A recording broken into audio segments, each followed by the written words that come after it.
The key turned in the lock with a soft click that seemed impossibly loud in the quiet Tuesday morning. My heart was hammering against my ribs, that delicious anticipation of surprising Clara after 5 months apart, making my hands tremble slightly as I pushed open the front door of her Connecticut home. I'd flown overnight from London, barely sleeping on the plane because I was too excited imagining her face when she saw me standing in her hallway unannounced. The house was supposed to be empty at this hour. Marcus should have been at work. Clara should have been doing whatever she did with her days now that she'd left her marketing job 2 years ago. I'd planned to wait inside, maybe make coffee, be sitting at the kitchen table with that knowing smile when she walked in from wherever she'd gone. But the house wasn't empty. "You're a useless piece of trash, Clara. A completely incompetent maid." The words hit me like a physical blow before I'd even closed the door behind me. Marcus's voice, dripping with contempt, cutting through the morning air from somewhere deeper in the house. My entire body went rigid. That wasn't the charming, slightly awkward son-in-law who'd called me Mom Evelyn at their wedding 4 years ago. That was something cold and cruel that made my skin crawl. "I'm sorry," Clara's voice came back, small and broken. "I'll do it again. I'll get it right this time, I promise." My luggage dropped from my hand. I didn't remember letting go of it. I was already moving down the hallway toward the kitchen, my designer heels silent on the hardwood floor, my breath caught somewhere in my throat. "My mother was right about you," Marcus continued, and there was almost pleasure in his tone now. "You can't do anything properly. Look at these streaks. A trained monkey could clean floors better than you." I reached the kitchen doorway, and what I saw made the world tilt sideways. My daughter was on her knees on the kitchen floor, not kneeling. On her knees, bent forward, a dirty gray apron tied around her waist, her hands gripping a scrub brush that was leaving her knuckles raw and red. Her hair, that beautiful chestnut brown that she'd inherited from Richard, hung limp and unwashed around a face that was so thin I barely recognized it. She'd lost weight, a lot of weight. The Clara I'd video called 3 weeks ago had looked tired, but this woman on the floor looked hollowed out, and Marcus was standing over her, literally standing over her, 1 foot planted inches from her hand, a beer bottle dangling from his fingers at 10 o'clock in the morning. He wasn't even dressed for work, sweatpants and a stained t-shirt, unshaven, looking down at my daughter like she was something he'd scraped off his shoe. Clara's eyes met mine, and what I saw in them destroyed something inside my chest. Not relief, not joy at seeing her mother after months apart, pure, undiluted shame. She looked at me like I'd caught her in the most humiliating moment of her life, and the worst part was the resignation in her expression, like some part of her believed she deserved this. Marcus turned, following Clara's gaze, and when he saw me standing there, his face went through a series of transformations that would have been comical if I weren't struggling to breathe. Shock, fear. And then, impossibly, he smiled. That practiced, charming smile he'd used at family dinners and Christmas gatherings. "Evelyn, what a surprise. We weren't expecting you." He stepped away from Clara, set his beer down on the counter like we'd caught him doing something completely normal. "Clara, honey, look who's here. Your mom came to visit." Honey. He'd just called her an incompetent maid, and now she was honey. I watched Clara scramble to her feet, her movements jerky and panicked, and when she stood, I could see that the jeans hanging off her hips were at least 2 sizes too big. The bones in her wrists looked sharp enough to cut through her skin. "Mom," Clara said, and her voice was trying so hard to sound normal, trying to pretend I hadn't just witnessed what I'd witnessed. "I didn't know you were coming. Why didn't you call?" Why didn't I call? My daughter was asking me why I hadn't called before coming to my own daughter's house, as if I needed permission, as if surprising her wasn't something I'd done a dozen times before, as if the real problem here was my unexpected arrival and not the fact that her husband had just verbally eviscerated her while she scrubbed floors like Cinderella. I couldn't speak. Words were jamming up in my throat, fighting each other to get out. I'd built a €4.5 million consulting empire from nothing. I'd presented to boardrooms full of men who'd tried to intimidate me. I'd negotiated contracts that made lawyers nervous. I was Evelyn Hartwell, The woman who'd cleaned office buildings at 3 in the morning while getting her MBA and turned those observations into a business that revolutionized operational efficiency for Fortune 500 companies. And I couldn't find a single word. Marcus filled the silence, moving toward me with his hand extended like we were at a cocktail party. "You must be exhausted from the flight. Let me get your bags. Clara was just doing some cleaning. You know how she is about keeping the house perfect." He laughed, easy and light. "I keep telling her to relax, but she insists everything has to be spotless." The audacity of the lie snapped something loose in my brain. I looked at Clara, really looked at her.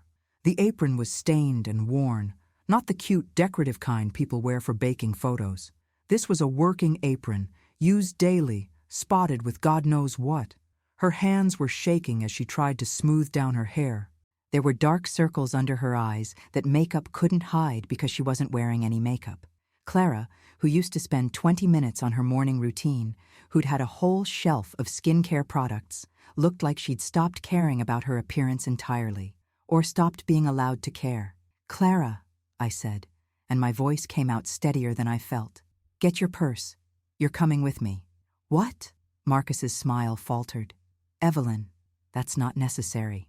I'm sure Clara wants to stay and visit with you here. We can all have lunch together."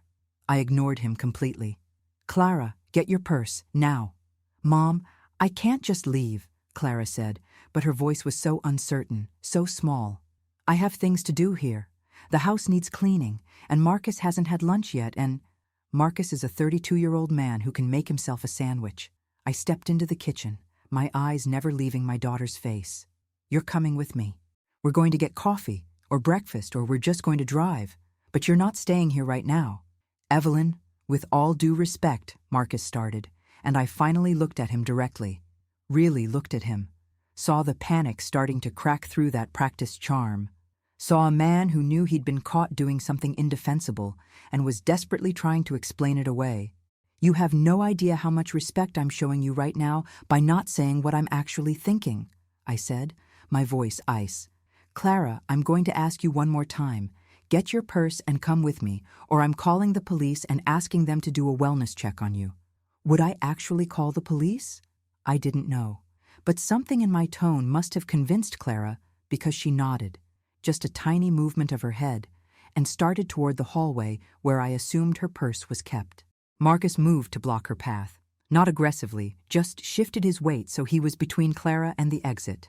"Honey, you don't have to go anywhere you don't want to go. Your mom is jet-lagged and probably misunderstood what she saw. Why don't we all just sit down and talk about this like adults?" "Move," I said. "Evelyn, I really think—" "Move, or I will move you myself, and then we'll all be very embarrassed about what happens next. I'm 57 years old, 5'7", and probably weigh 130 pounds soaking wet. Marcus had 6 inches and 60 pounds on me. But something in my voice, something in the way I was looking at him, made him step aside. Maybe he saw Richard in my eyes. My husband had been the gentlest man I'd ever known, but when someone threatened his family, he became something else entirely. I'd inherited that protective rage, and in that moment, it was burning through me like acid. Clara retrieved her purse from the hall table. I noticed it was a canvas tote bag, not the designer leather bag I'd bought her for her birthday 2 years ago. I noticed her phone was an older model, not the new one I knew she'd had 18 months ago. I noticed she was wearing sneakers that were worn through at the toes. I noticed everything, and each detail was a knife in my chest. "Clara, you don't have to do this," Marcus said, and now his voice had changed again, softer, almost pleading. "Your mom is overreacting. You know I didn't mean anything. I was just stressed about work. You know how I get when I'm stressed. Classic, textbook." I'd heard these lines before, read about them in articles, seen them in documentaries about relationships that had gone toxic. The backpedaling, the excuses, the attempt to make her doubt her own perception of reality. "We'll be back later," Clara said, but she wouldn't look at him. She was staring at the floor, at the spot where she'd been scrubbing moments ago, and I wondered how many times she'd stared at that same spot, how many hours she'd spent on her knees in her own home. I put my hand on Clara's back and guided her toward the door. She felt fragile under my palm, like she was made of glass instead of flesh and bone. Marcus followed us to the hallway, still talking, still making excuses, still trying to smooth everything over with that charming voice that had probably worked on her 1,000 times before. "I love you, honey," he called as we reached the door. "You know that, right? I love you. I just want things to be perfect for us." Clara's shoulders hunched at his words, and I saw her eyes fill with tears. Not tears of relief at being rescued. Tears of guilt and confusion, like she was the one doing something wrong by leaving. That was when I knew this was worse than I'd thought. Much worse. I got Clara into my rental car, a sleek Mercedes I'd picked up at the airport, specifically because I wanted to arrive in style to surprise her. The irony wasn't lost on me. I'd been worried about impressing my daughter with my success, showing her how well I was doing in Europe, making sure she knew her mother was thriving. And my daughter had been dying right under my nose. I pulled away from the house, and Clara stared straight ahead, her hands twisted together in her lap so tightly, her knuckles were white. I drove for 2 blocks before I had to pull over because my hands were shaking too badly to control the car. "How long?" I asked. "Mom, you don't understand. How long has he been treating you like that?" Clara was silent for a long moment. Then, in a voice barely above a whisper, she said, "It started small. Little comments about how I did things wrong, how I wasn't keeping the house as nice as his mother kept hers, how I was gaining weight and should watch what I ate." She wiped at her eyes with the back of her hand. "It got worse after I left my job. He said since I wasn't working anymore, the least I could do was keep the house properly. And he was right, Mom. I wasn't working. He was supporting both of us. The least I could do was stop."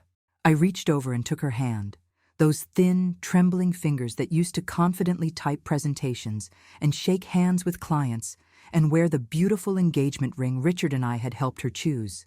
The ring was still there, but it looked loose on her finger now. Everything about her looked loose, like she was disappearing inside her own skin. "That man in there is not supporting you.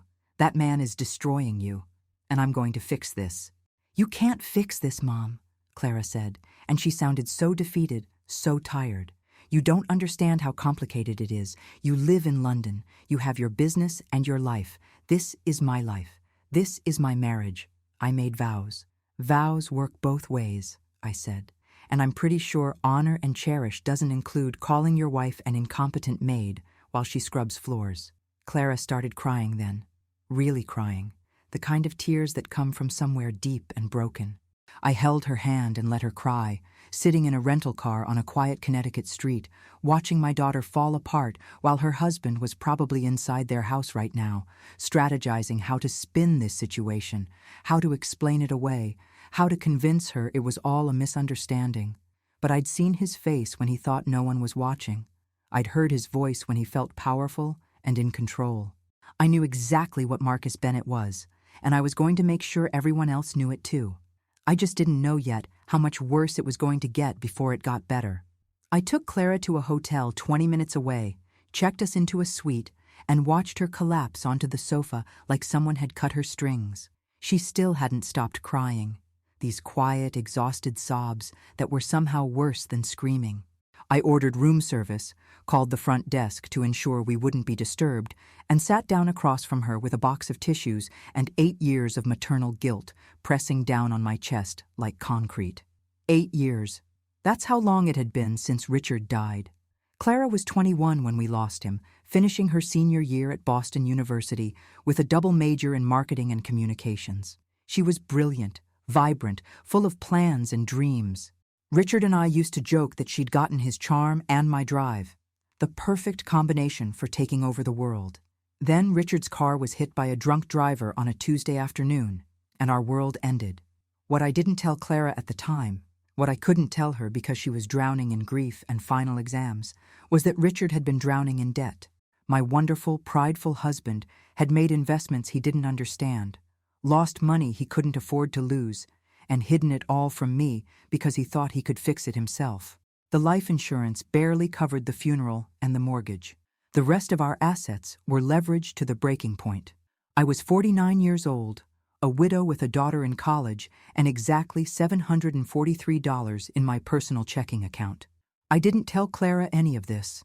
I couldn't. She was already broken. So I smiled at her funeral, held her while she cried, helped her finish her degree, and then quietly sold our house and moved into a studio apartment in a neighborhood I'd never lived in before. I told Clara I was downsizing, that the house was too full of memories. She believed me because she wanted to believe me. And then I got to work. I'd always been smart with numbers, good at seeing patterns other people missed. Richard used to call it my superpower. So when I took a night job cleaning offices at the Mackenzie & Associates building downtown, I wasn't just cleaning. I was observing. I was watching how these companies operated, seeing the inefficiencies in their systems, noticing the waste that was costing them thousands of dollars monthly. I cleaned toilets and emptied trash cans while doing an online MBA program. I worked from 10 p.m. to 6 a.m., went to my studio apartment, studied until noon, slept for 4 hours, and did it all over again. For 18 months, that was my life. Clara thought I was working as a temp doing data entry. She never asked too many questions because she was launching her own career, getting promoted twice in her first year at a marketing firm in Boston. On month 19, I wrote a detailed proposal for Mackenzie & Associates outlining exactly how they were hemorrhaging money through operational inefficiencies I'd observed while cleaning their offices. I left it on the CEO's desk at 3 a.m. with a note that said, "From your night cleaning staff. No charge for the consultation." Gerald Mackenzie called me into his office the next week, offered me a 3-month consulting contract for $15,000. 3 months turned into 3 years. 3 years turned into my own company. By the time I was 52, I was worth my first $1 million. Clara was so proud of me. She told everyone her mom had started a consulting business and was thriving. She had no idea I'd been cleaning toilets to get there. I never told her.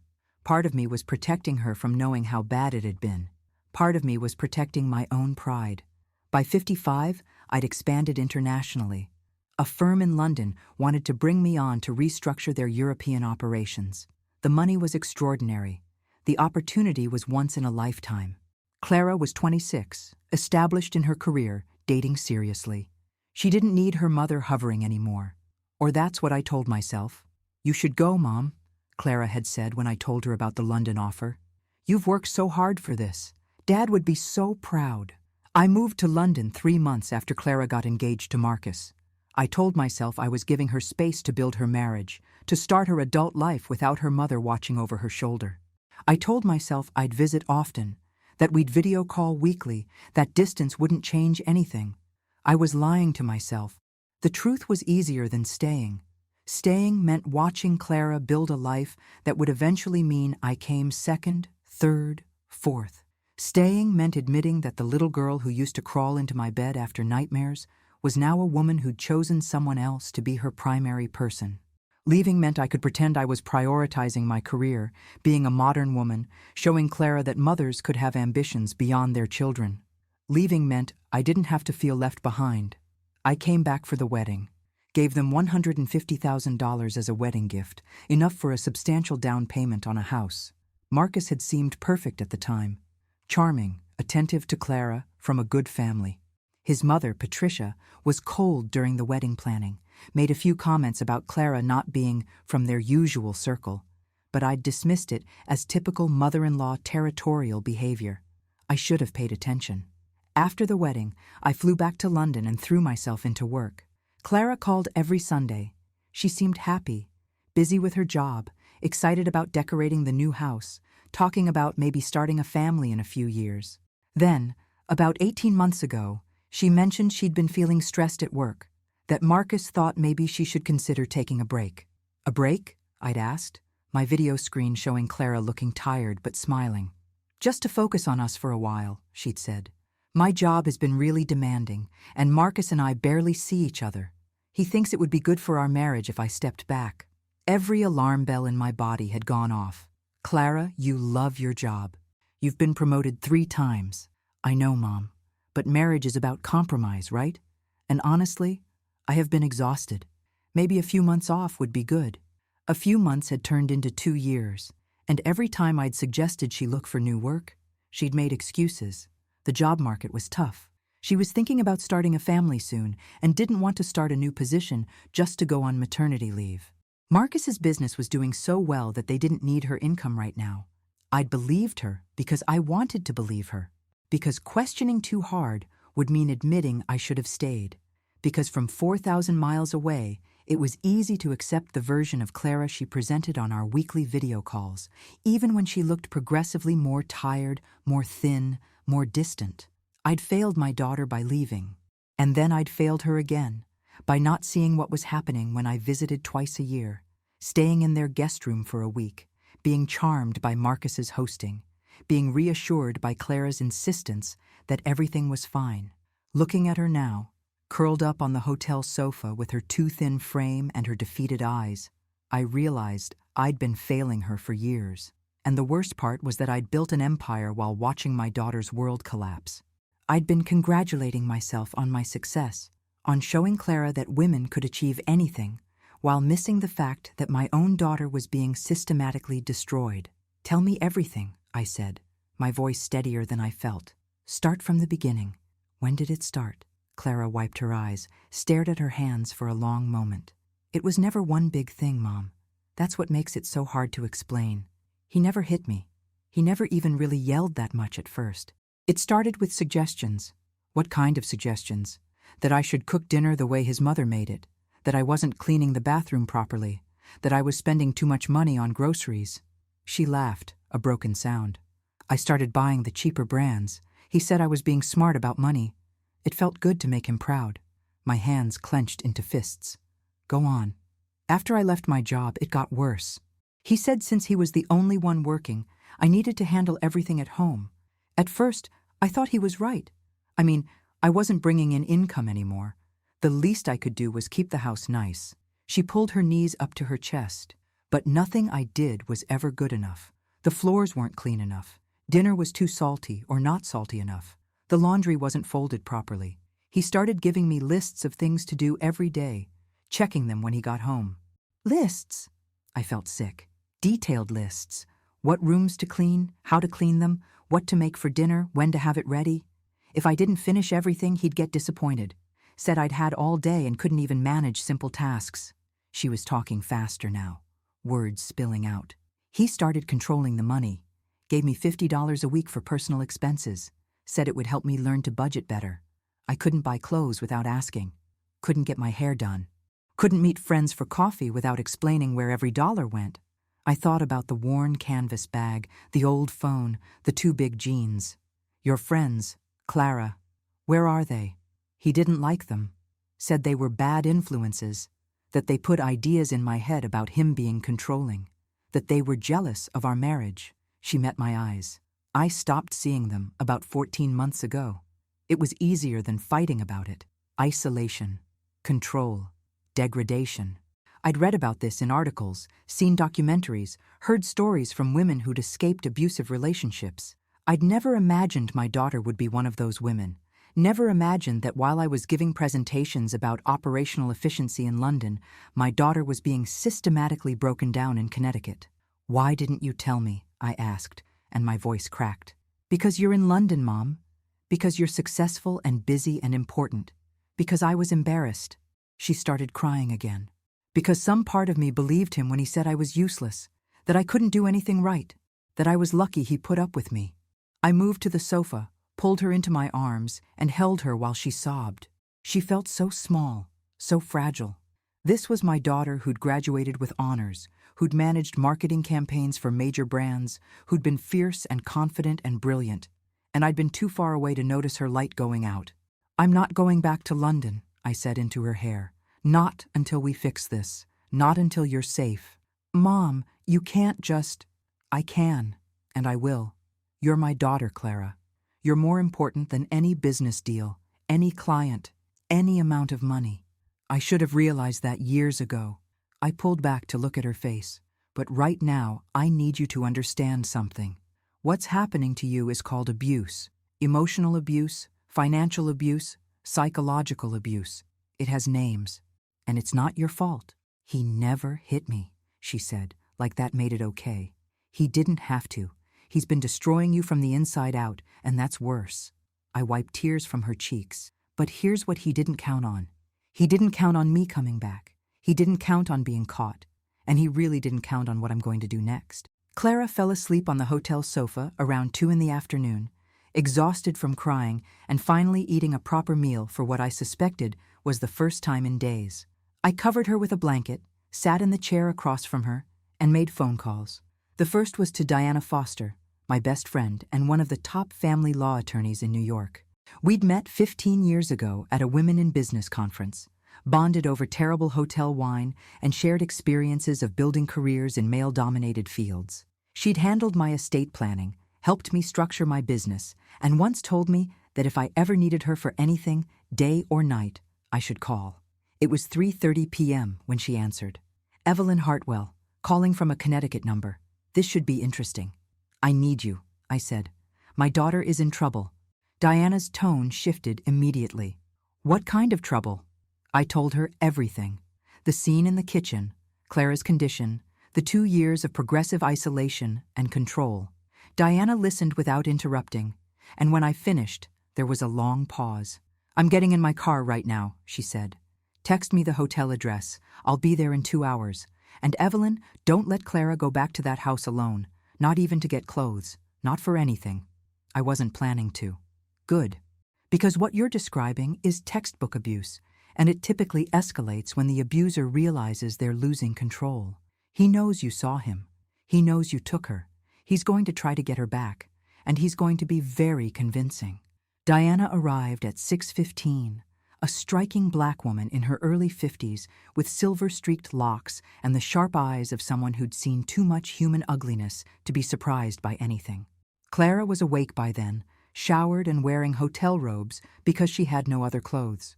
Diana took one look at her, and I saw anger flash across her face before she smoothed it into professional compassion. Clara, Diana said, sitting down across from her. I'm Diana Foster. I'm a family law attorney and your mother's friend. I want to help you, but I need you to answer some questions honestly. Can you do that? Clara nodded, looking small and uncertain. Has Marcus ever hit you, pushed you, or physically harmed you in any way? No. Has he ever threatened to harm you or himself? No, not exactly. He says things sometimes like, his life would be easier without me, but I don't think he means it. Diana made notes. Does he control your access to money? He manages our finances. He's better with money than I am. Can you access your bank accounts? Clara hesitated. We have a joint account.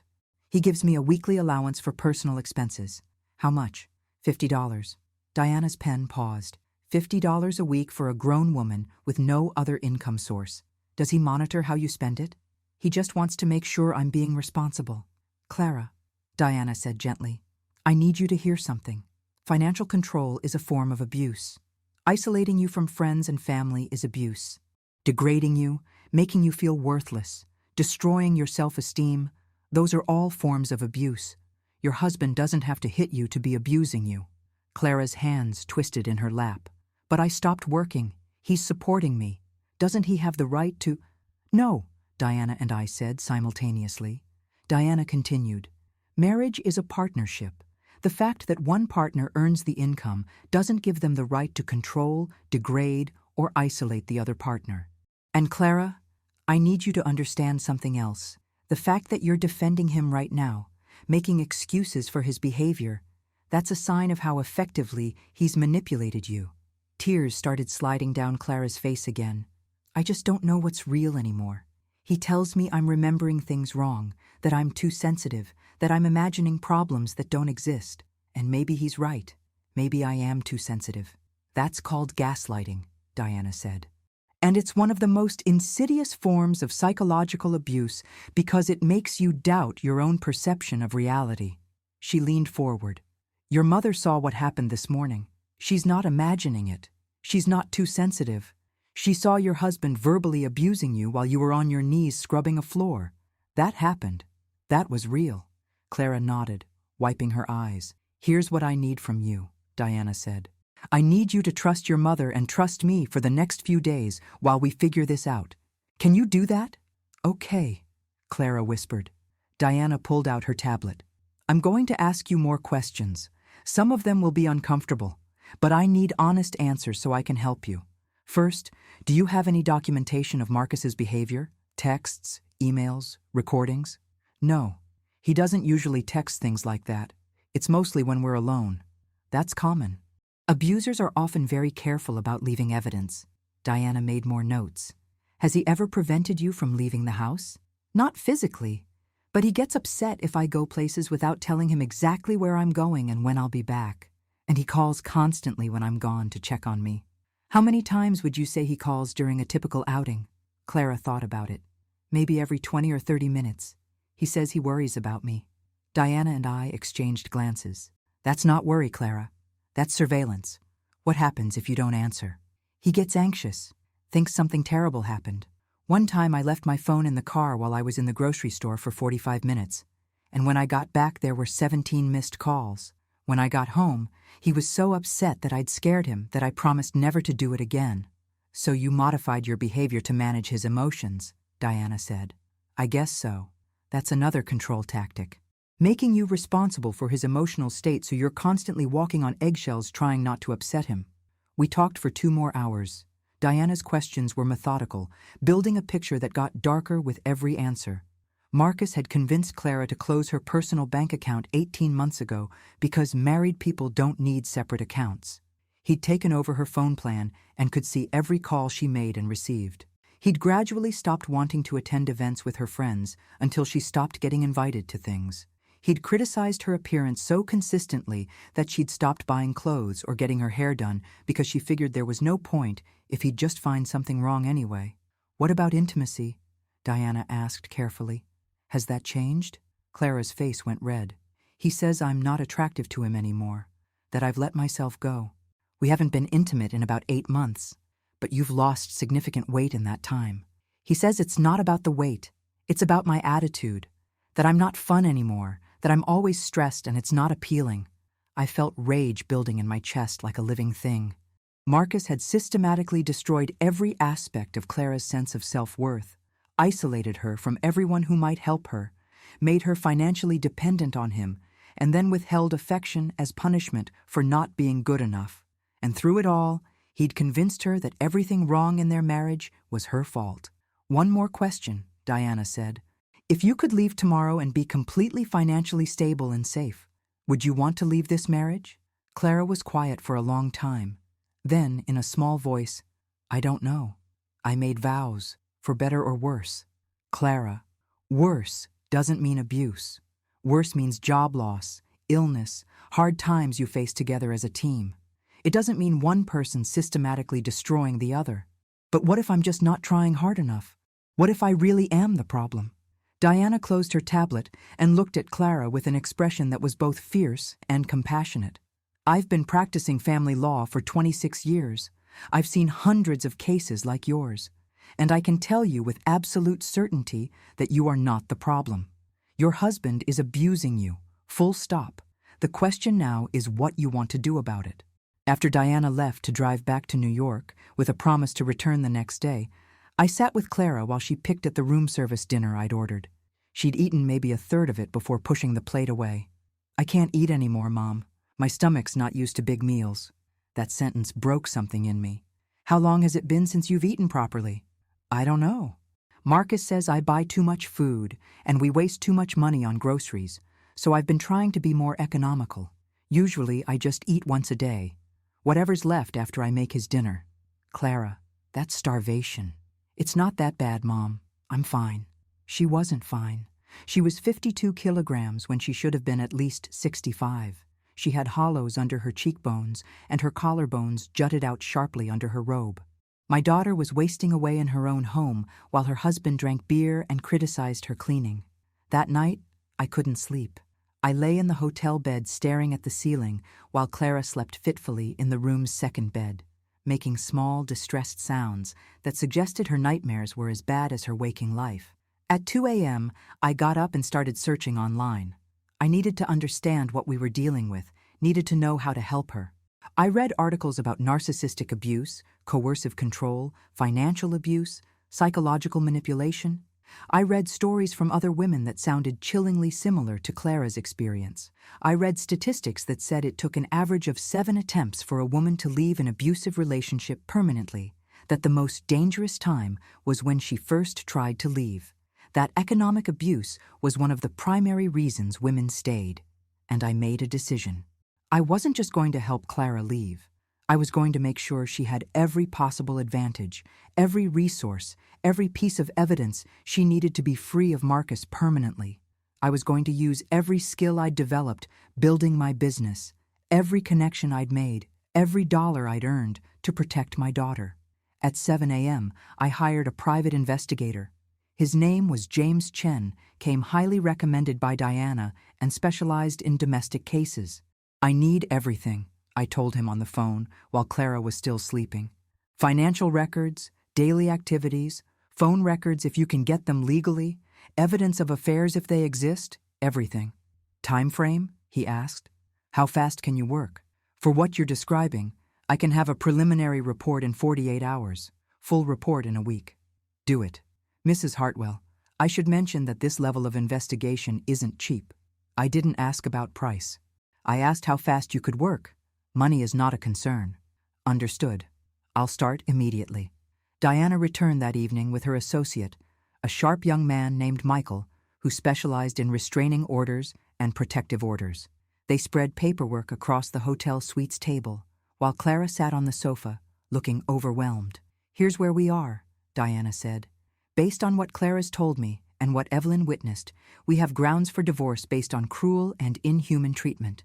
We can also pursue charges of financial abuse, though those are harder to prove. The good news is, Connecticut has fairly strong laws protecting victims of domestic abuse, even when that abuse isn't physical. What about the house? I asked. It's in both their names, but I provided the down payment. That complicates things. The house is marital property regardless of who provided the down payment. In a divorce, it would typically be split 50-50, unless we can prove that Marcus's behavior makes him unfit or that Clara needs the house for her safety and well-being. He forged my signature, Clara said quietly. We all turned to look at her. What? Diana asked. About 4 months ago, Marcus said he needed me to sign papers refinancing the mortgage to get a better rate. He had me sign a bunch of documents. But last month I was looking for something in his office, and I found papers for a personal loan that had my signature on it. I never signed any personal loan papers. She wrapped her arms around herself. I didn't say anything because I was afraid of what he'd do if he knew I was in his office. Diana and Michael exchanged glances. Do you know how much the loan was for? $62,000. And you definitely didn't sign it? I've never even seen that paperwork before that day. And my signature looked weird. Similar, but not quite right. Diana smiled, and it wasn't a nice smile. It was the smile of a lawyer who'd just been handed ammunition. That's forgery. That's fraud. That's identity theft. That's potentially a criminal matter, not just civil. But won't I be responsible for the debt if my name is on it? Clara asked. Not if we can prove you didn't sign it and didn't benefit from the loan. Do you know what he used the money for? I have no idea. We certainly didn't spend $62,000 on anything for the house or for me. Gambling, I said. Everyone looked at me. I'm willing to bet he has gambling debts. Or some other debt he's been hiding. Diana, add it to the list for the investigator. Already on it, Diana said. Clara, this is actually very good for your case. If Marcus has been forging your signature, hiding debt, and using your identity to secure loans without your knowledge or consent, that significantly strengthens our position. It shows a pattern of financial abuse and criminal behavior. Over the next 3 days, Clara and I stayed in that hotel suite while Diana and her team worked. Clara started therapy with a counselor who specialized in domestic abuse survivors. I watched her slowly begin to see the reality of what had been happening to her, though she still had moments where she'd defend Marcus or blame herself. The investigator's preliminary report arrived on day 3. I read it alone in the hotel bathroom because I needed to process it before deciding what to show Clara. Marcus Bennett was 32 years old and essentially a failure masquerading as success. His real estate business had sold exactly 2 properties in the past 18 months, earning him a total of $14,000 in commissions. He'd been fired from his previous brokerage for ethical violations involving misrepresentation of property values. He had $35,000 in gambling debts to an online poker site. He'd taken out 3 personal loans in addition to the one with Clara's forged signature, totaling over $90,000. The money had gone to covering his gambling losses, maintaining his lifestyle, and making minimum payments on credit cards Clara didn't know existed. His daily schedule, according to the investigators' surveillance, involved leaving the house at 9 a.m., going to a golf course or coffee shop for several hours, occasionally showing a property if he had an appointment, then spending afternoons at a bar or at a particular woman's apartment. The woman's name was Amber Preston. She was 28, worked at the same brokerage, and based on surveillance and social media evidence, had been sleeping with Marcus for at least 6 months. The investigator had also obtained phone records, which showed Marcus called Clara an average of 12 times daily when she left the house. He'd installed tracking software on her phone without her knowledge. And perhaps most damningly, the investigator had recorded a conversation between Marcus and his mother in which Patricia Bennett said, "I told you that girl wasn't worth the trouble. You should have married Rachel like I wanted. At least she came from proper money." Marcus's response, "Mom, I'm handling it. Once I get her to sign the postnup and then file for divorce, I'll get half of everything, including whatever her rich mother eventually leaves her. It's a long game." I had to read that sentence 3 times before it fully registered. Marcus hadn't just been abusing Clara. He'd been setting up a long con to divorce her and take half of assets he assumed she'd inherit from me. The abuse wasn't just cruelty. It was strategy. Break her down, make her dependent, isolate her, then strike when she was too weak to fight back effectively. He'd miscalculated. He'd forgotten that even wounded animals can be dangerous when defending their young. And I was far more than a wounded animal. I was a mother who'd built an empire from nothing, who'd survived widowhood and poverty and rebuilt herself into something formidable. Marcus Bennett was about to learn exactly how dangerous that combination could be. I showed Clara the report that evening. All of it. Watched her face as she read about the gambling, the debt, the affair, the forged signatures. Watched her expression change from hurt to disbelief, to something harder and colder. When she got to the recorded conversation with his mother, she went completely still. "He was planning this all along," she said finally. "The whole time he was telling me I was worthless, telling me I couldn't do anything right. He was planning to divorce me and take half of everything." "Yes," I said. "And the reason he wanted me to stop working wasn't to support him.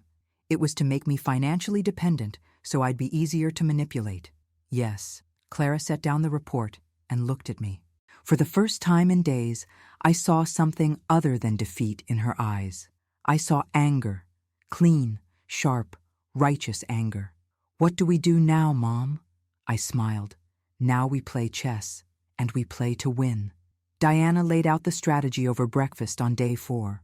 Clara had slept better the night before, probably because anger was a more energizing emotion than shame. She'd gained back 2 pounds from eating regular meals, and there was color in her cheeks that hadn't been there when I'd first found her on that kitchen floor. "Here's the situation," Diana said, spreading documents across the table. "We have evidence of financial abuse, identity theft, forgery, fraud, and infidelity. We have recordings of Marcus admitting to his mother that his plan is to divorce Clara and take half her assets. We have proof that he's been systematically isolating and degrading her for years. This is a strong case." "So we file for divorce?" Clara asked. "We could, but I think we can do better." Diana looked at me. "How much are you willing to invest in making sure Marcus never has power over Clara again?" "Whatever it takes." "Good, because here's what I'm proposing. We don't just file for divorce. We build an airtight case that leaves him with nothing and potentially facing criminal charges. But to do that, we need Clara to go back home." "Absolutely not," I said immediately. "Hear me out." Diana turned to Clara. "You'll wear a recording device. You'll document everything. Every degrading comment, every instance of control, every manipulation.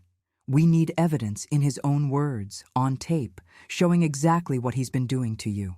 Right now, we have one instance that your mother witnessed, and some forged documents.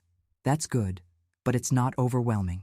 If we want to guarantee that you keep the house, that you're protected, that he faces real consequences, we need more." Clara went pale. "You want me to go back there and let him abuse me while I record it? For a limited time, yes. 1 week, maybe 2 at most. And you won't be alone. Your mother will be staying nearby. I'll be on call 24/7. And the moment you feel unsafe, the moment it escalates beyond verbal abuse, you leave immediately and we file for a restraining order." "This is insane," I said. "You're asking her to walk back into hell." "I'm asking her to gather the evidence that will ensure she never has to go back to hell again after we get her out." Diana looked at Clara. "But it's your choice. We can file now with what we have and hope for the best. Or you can do this and we'll have an airtight case." Clara was quiet for a long time. I could see her thinking, weighing the options, and I hated that we were even having this conversation. But I also knew Diana was right. One incident and some financial documents might not be enough to get Clara everything she deserved from this divorce. We needed overwhelming evidence. "How would it work?" Clara asked finally. Diana pulled out a small device, barely larger than a button. "You wear this. It's audio only, but it's high quality and picks up everything within 20 feet. It's legal in Connecticut because you're one of the parties to the conversation. Everything he says will be recorded. We'll have you check in with your mother twice a day at minimum, more if needed. And if at any point you feel physically threatened, you use the code word we establish and your mother calls the police immediately. What do I tell Marcus about where I've been? That your mother overreacted, that you needed space to think, but you've realized that leaving was a mistake. You apologize for worrying him. You tell him you want to make the marriage work." Diana's expression was sympathetic. "I know that's going to be incredibly difficult. But men like Marcus, when they think they're winning, when they think they've got you back under control, they get comfortable. They get sloppy. They say things they wouldn't normally say because they think they're safe. And you think he'll incriminate himself? I think he'll be so relieved to have you back under his control that he'll drop his guard. Especially if you play the role of the repentant wife who's seen the error of her ways." Clara looked at me. "What do you think, Mom?" Every instinct I had screamed at me to say no, to tell Diana this was too dangerous, too traumatic, too much to ask. But I also knew that if we didn't do this right, Marcus might end up with half of Clara's assets, might walk away with minimal consequences, might even gain sympathy as the wronged husband whose mother-in-law interfered in his marriage. "I think Diana's right that it would strengthen our case significantly," I said carefully. "But I also think your safety and well-being are more important than any amount of money or property. If you don't want to do this, we file now and we fight with what we have. But we might lose. We might not get everything we want. But you'd be free of him either way." Clara stood up and walked to the hotel window, staring out at the parking lot below. I watched her shoulders rise and fall as she breathed, watched her hands clasp and unclasp at her sides. This was the first real decision she'd been allowed to make for herself in years, and I could see the weight of it pressing down on her. When she turned around, her jaw was set in a way that reminded me achingly of Richard. "I'll do it," she said, "but not just for the divorce case. I want to do it because other people need to hear what he's really like. His mother, his friends, everyone who thinks he's this charming guy. I want them to hear exactly what he says to me when no one's watching. I want there to be no doubt about what he is." Diana nodded. "Then we do this carefully and methodically. Michael will prep you on what to say and what not to say. The goal is to get him talking, to respond to his abuse in ways that make him continue, not to defend yourself or argue back.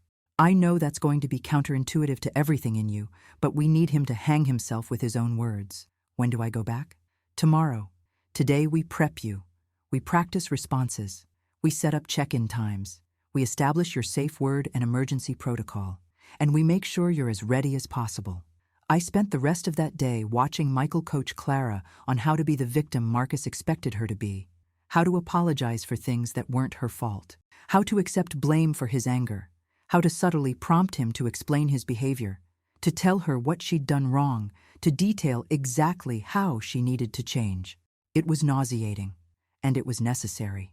That night, I lay awake in my hotel bed, knowing that tomorrow I'd watch my daughter walk back into the house where she'd been abused, where she'd spent 2 years being systematically destroyed, and I'd have to let her go in alone. I'd have to trust that the recording device would work, that Marcus wouldn't discover it, that Clara could maintain the performance without breaking.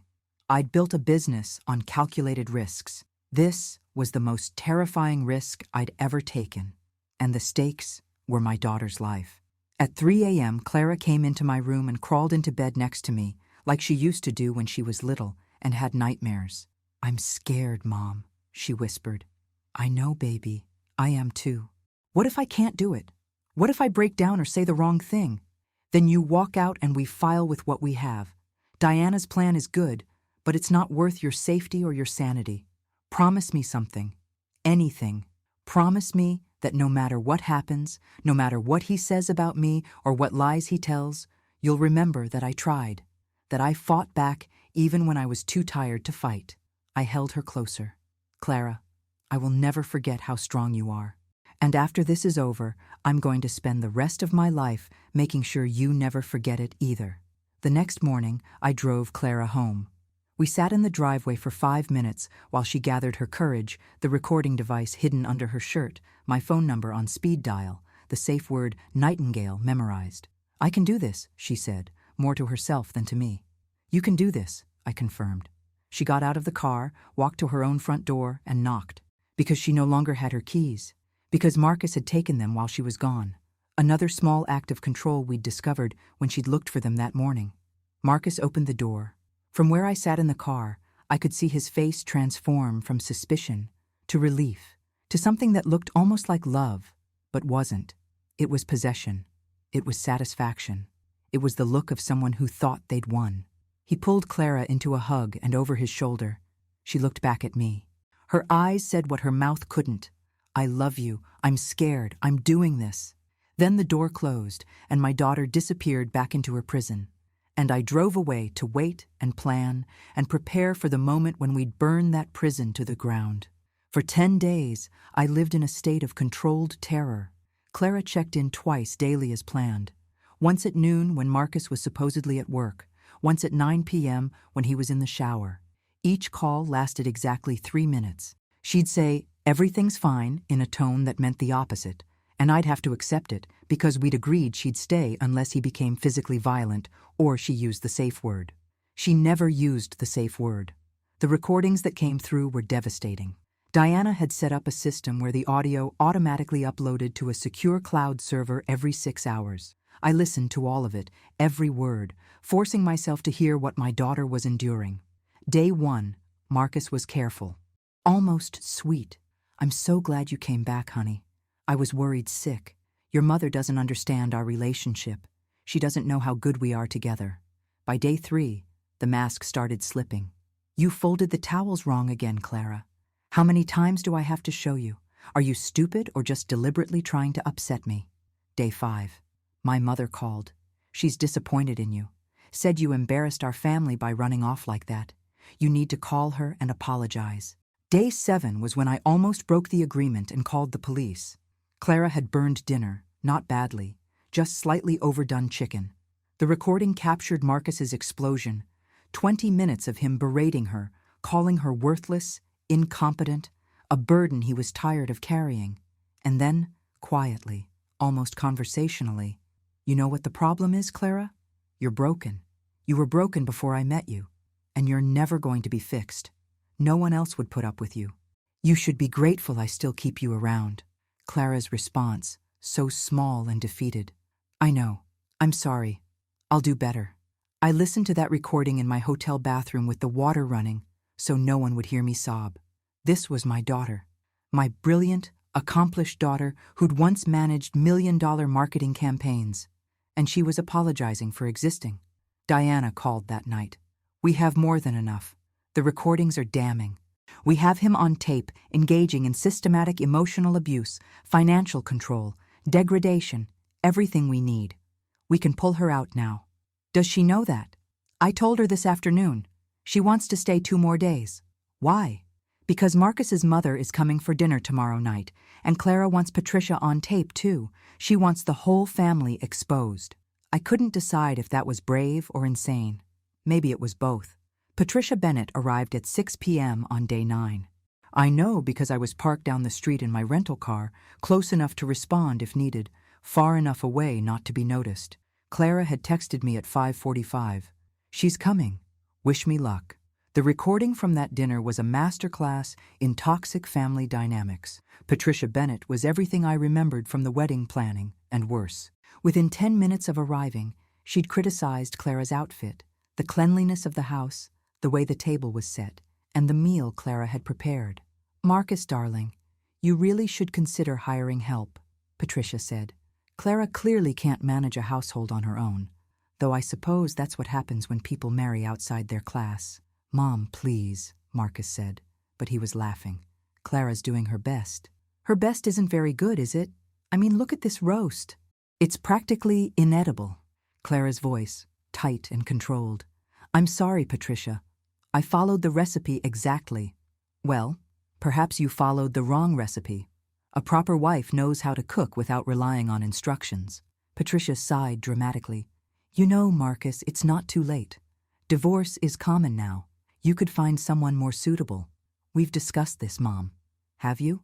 Because from what you told me last month, you were planning exactly that." "What changed?" There was a pause. I could picture Marcus realizing he was being recorded by his own mother's indiscretion, trying to figure out how to respond without lying to his mother or admitting his plan to Clara. "Things are complicated," he said finally. "Complicated because her mother has money? Darling, you're 32 years old. You can't spend your life waiting for someone to die so you can inherit. That's morbid and undignified." Clara's voice cut through. "What did you tell your mother last month, Marcus?" "Clara, don't start." "No, I want to know. What exactly did you tell Patricia about our marriage? This isn't the time or place. Answer the question." Clara's voice was stronger now, and I felt pride surge through my terror. "What did you tell your mother?" Patricia laughed, cold and sharp. "He told me he was planning to divorce you once he figured out how to maximize his settlement. That he'd invested 2 years in breaking you down and wasn't about to walk away empty-handed." "Really, dear? Did you think this was about love?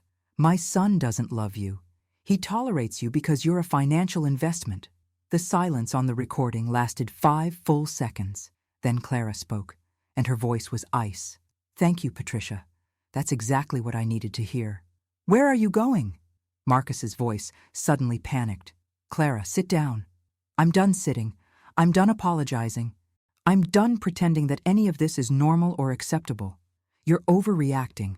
My mother didn't mean—" "Your mother meant exactly what she said.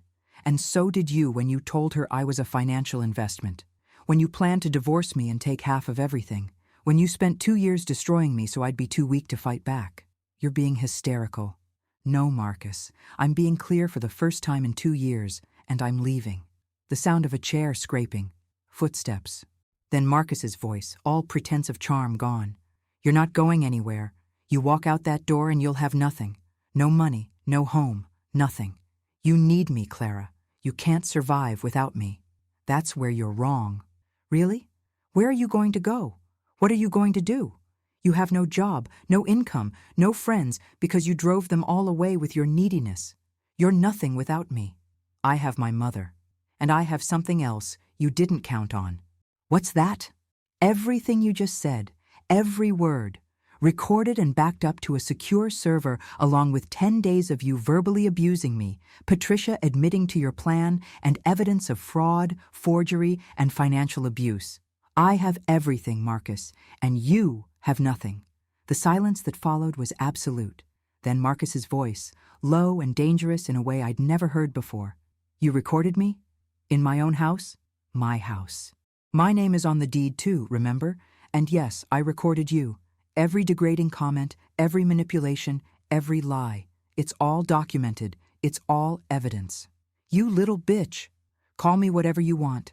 I'm done caring what you think." The sound of something crashing, glass breaking, Clara's sharp intake of breath, then her voice, clear and steady. "Nightingale." I was already calling 911 before the word finished, already starting the car, already pulling out of my parking spot. The 911 operator answered, and I forced myself to speak calmly. "I need police at 847 Birchwood Drive immediately. My daughter is being threatened by her husband. She's in danger." "Ma'am, what kind of threat?" "Just send someone now. She has a recording device.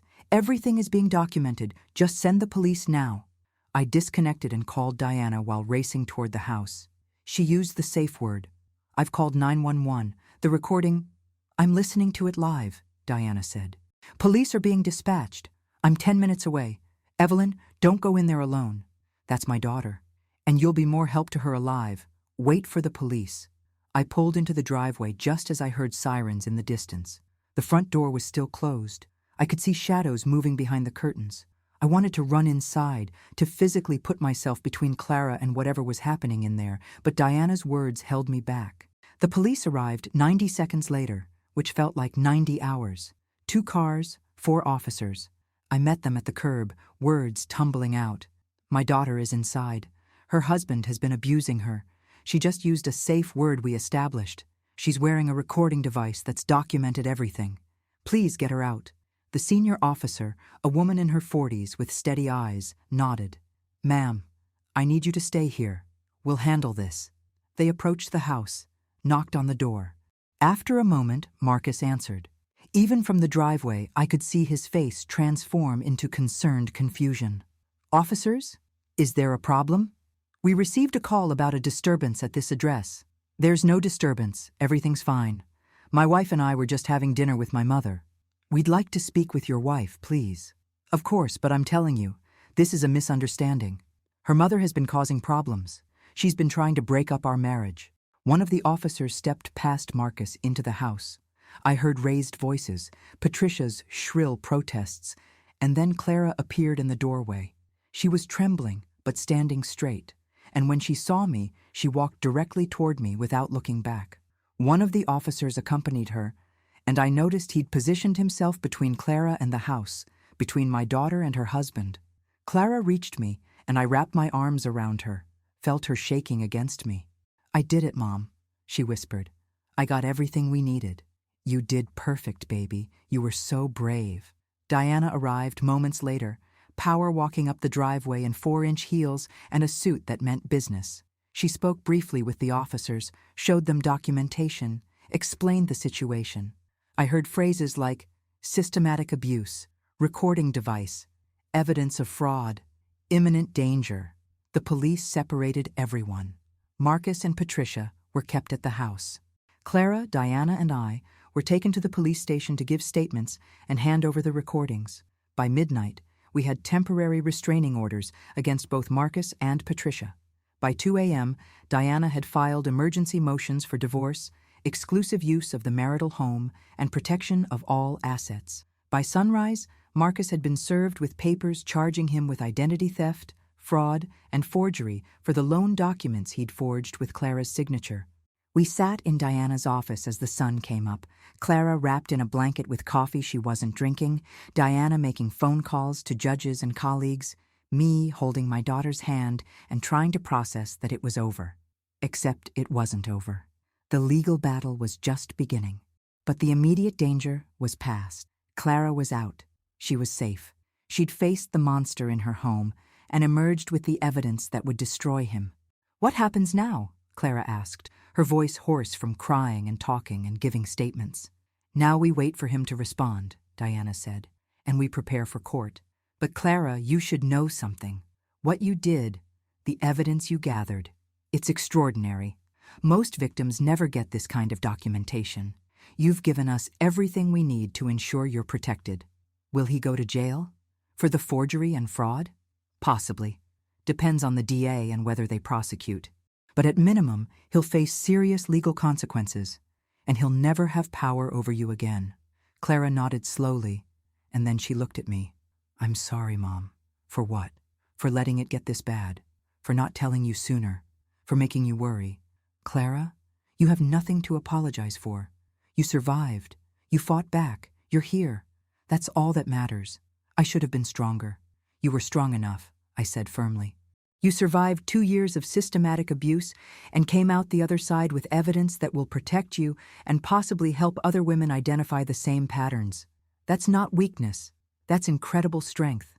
Diana's phone rang. She answered, listened for a moment, and smiled. That was my contact at the DA's office.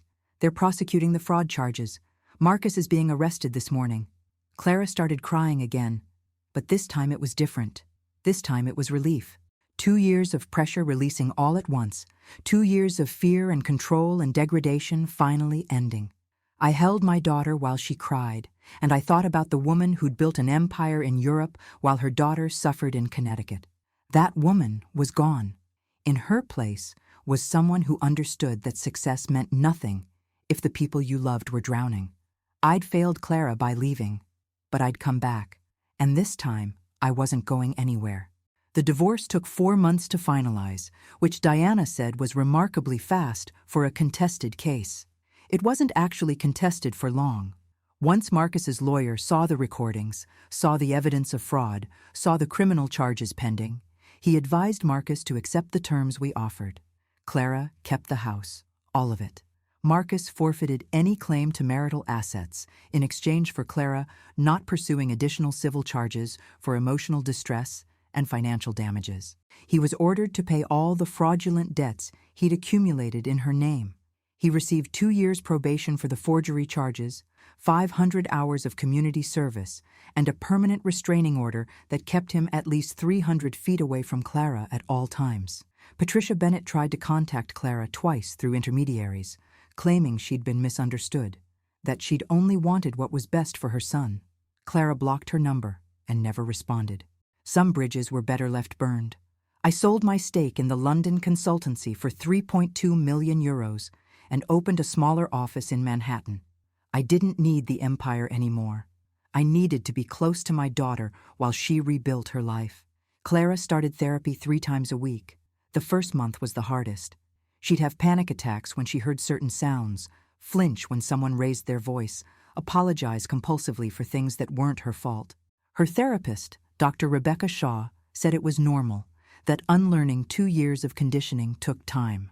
You're not going to wake up one day and be who you were before Marcus, Dr. Shaw told her during a session I attended at Clara's request. You're going to become someone new, someone who's been through hell and came out the other side. That person is going to be stronger than the person you were before, but she's also going to carry scars. The goal isn't to erase the scars.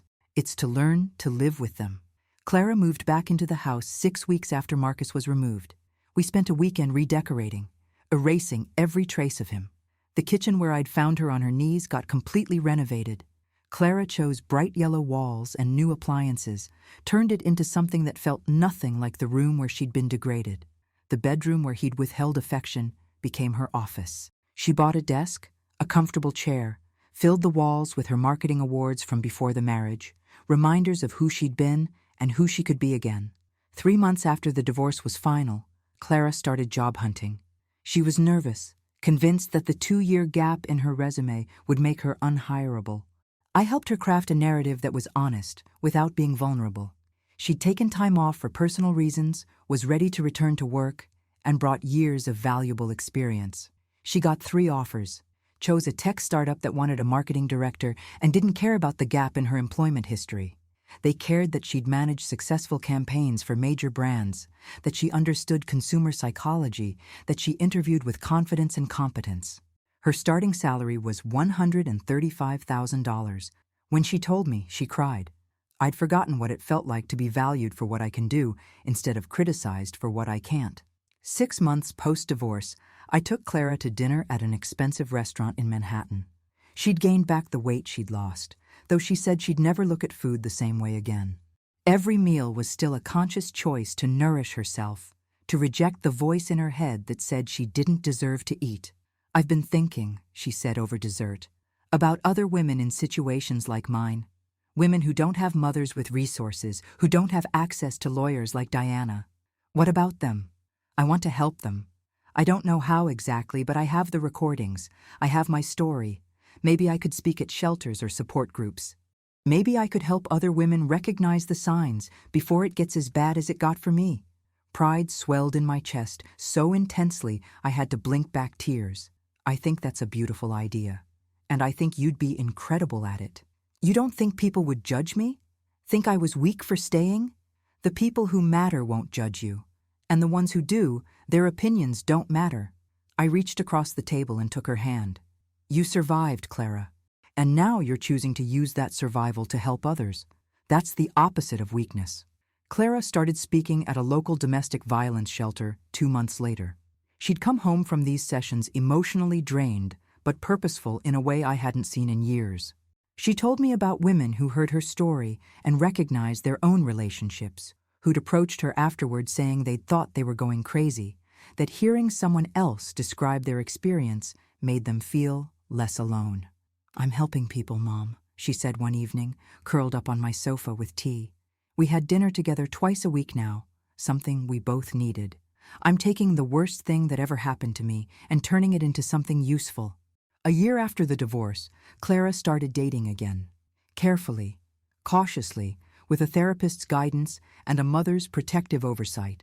She went on dates with men who made her laugh, who respected when she said she needed to take things slow, who didn't try to control or manipulate or demean. None of them lasted more than a few months, but that was okay. She was learning what she wanted, what she wouldn't tolerate, who she was as a person separate from anyone's expectations. I watched my daughter transform from the broken woman I'd found on her knees to someone stronger and more self-aware than she'd been even before Marcus. She'd lost her innocence, her ability to trust easily, but she'd gained wisdom and resilience that only came from surviving something that should have destroyed her. Marcus, I heard through Diana's network, had moved to Florida. He was working at a used car dealership, living in a one-bedroom apartment. His reputation in Connecticut thoroughly destroyed by the criminal charges and the divorce proceedings that had become public record. Amber had left him the moment she'd learned about his debts. His mother had stopped speaking to him after he'd blamed her for his legal troubles, claiming her comments at that dinner had been the beginning of his downfall. I felt no sympathy. He'd made his choices. He'd deliberately set out to destroy my daughter for financial gain. The fact that his plan had backfired was justice, not tragedy. 2 years after I'd walked into that house and found Clara scrubbing floors, we stood together in her renovated kitchen. She was cooking dinner, something she did now for pleasure rather than obligation. The yellow walls glowed in the evening light. Her marketing awards hung in the office down the hall. The house that had been her prison was now her sanctuary.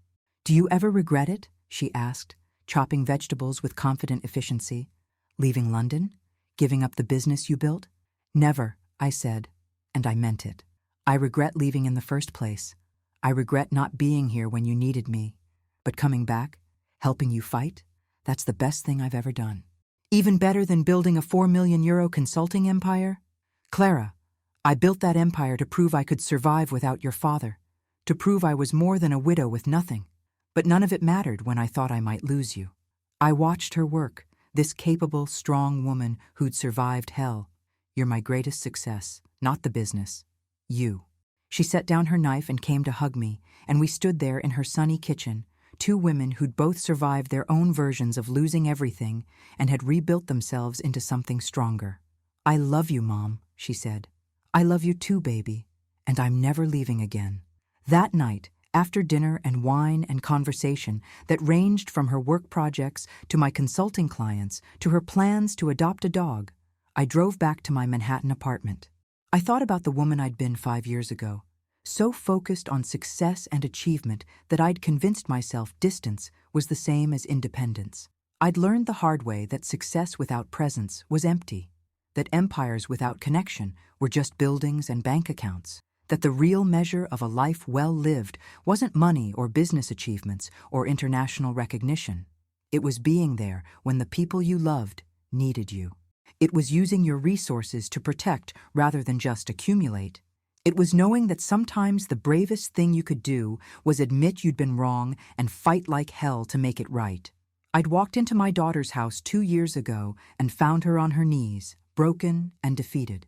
I'd walked out with a mission: to save her, protect her, and ensure she never felt that powerless again. Mission accomplished. Clara was free. She was thriving. She was helping other women find their own freedom. And I was here, present and available, learning every day how to be the mother I should have been all along. The empire I'd built in Europe was impressive, but the life I'd rebuilt with my daughter in Connecticut and New York was everything, and I wouldn't trade it for anything in the world.